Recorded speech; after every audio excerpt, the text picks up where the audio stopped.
Members, I stand up here today in support of this particular bill. We've seen over the last 10 years that our school funding per child has nearly doubled, yet our results and our rankings compared to our other states have remained consistent. It's relatively low. We've also seen during those 10 years school administrators and non-teaching positions earn more money than the ones that are actually in the classroom spending time with our children. And that is appalling to me, in that we have not addressed that issue. That teachers are not being rewarded as they should, but administrators and other non-teaching staff have far outpaced teachers in earnings. I was proud and I was glad to see the Gonzales Amendment last night get added, that if TRS does well, that retired teachers will get an additional payment in their retirement funding. But I hope that we seriously look over the interim to see what we can do to affect the teachers. But this is a tough vote. These are tough times. That's why there are 30-plus new faces here this session, and we have worked together. And this is the hand that we have dealt. I think Rob Eisler said it very well yesterday, that it is a smaller pie, but we are giving a larger piece to public education. 60%, over 60% going to public education. That is a commitment. Mr. Isaac, do you yield? The gentleman yield for Yes. Thank you, Mr. Isaac. I suppose that the way I've sort of looked at this debate is there are really two schools of thought on this floor. One of them says that the pain of attracting additional revenue is not as bad as the pain of making the cuts. And the other point of view is just the flip of that the pain of the cuts is far more significant than the pain of additional revenue. And I suppose since you're voting for this bill, you believe that the pain of additional revenue is far more significant than the pain of the cuts.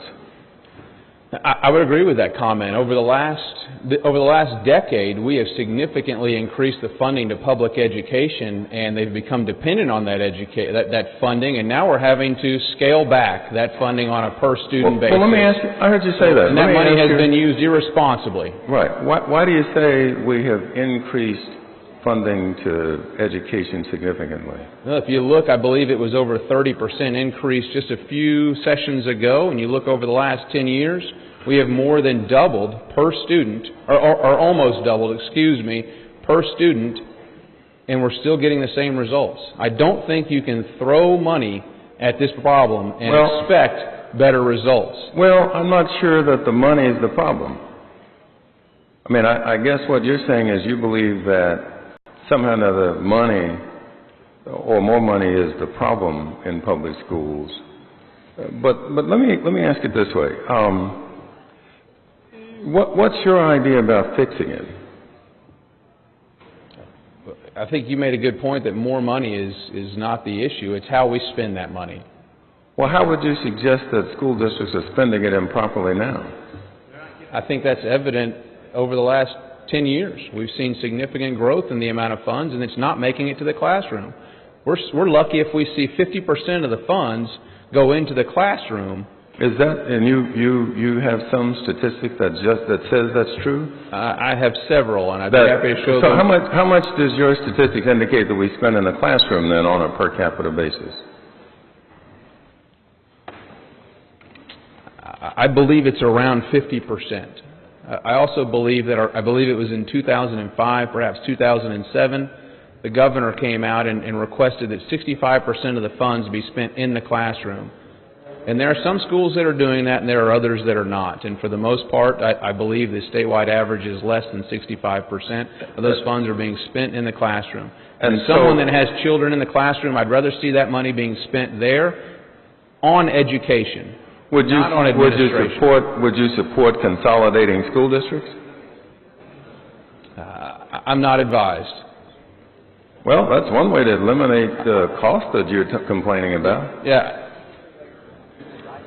I will tell you that if you put 50 states in a similar position, that Texas would come out on top. We are the most resilient, we are the toughest, and we will be the best, and we will come out with this situation stronger and more prosperous than we were in the past. And I am proud to represent my House district. I am proud to represent Texas, and I know we will come out better because of this. Well, I think one of the things you'll learn if you stay here a while is one of the things that makes us better is this difference of opinion and having to sort of sort out the differing of opinions so that we arrive at a conclusion that's better all for Texas and not just one-sided. And that's why I guess many of us are complaining about the idea that people got elected to come here and just simply slash and cut the budget. But if I understand you correctly, your argument is that it's not necessarily cutting the budget because even when you cut the budget, you don't have any way to deal with the administrative cost or the things that you're complaining about in this budget. It still remains the same. Is that right? I mean, do you understand that?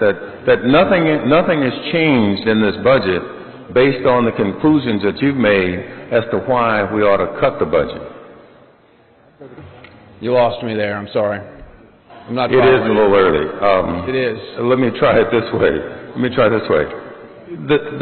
Your argument is that we spend too much money on public ed that's outside the classroom, correct? Say that one more time. Your argument is that we spend too much money on public education outside the classroom. That is correct.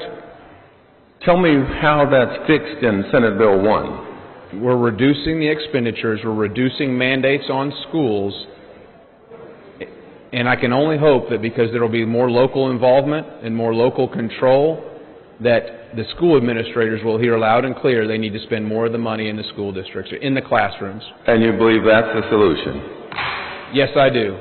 God help Texas. Thank you. We'll be fine.